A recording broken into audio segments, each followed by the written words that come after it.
So going from the Delta clips to the SPD adapters specifically for Peloton is very simple, and I purchased them off Amazon. The clips and screws will go on the bottom of your road bike shoes.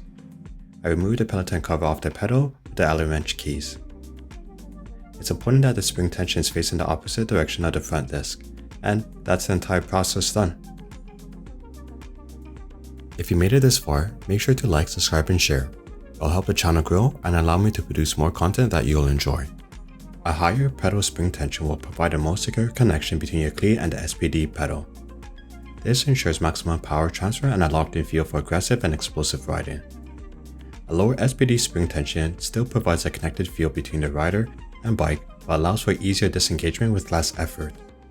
These settings are perfect for those new to clipless technology or who are gaining confidence with clipping in and unclipping. If it's your first time using these clips, it will take a bit of time to get your foot snapped into the adapters, but when you do, you'll hear this loud snap clip and your feet won't move. When I need to get off the bike, I rotate my heel to the left and my foot pops out of the adapter.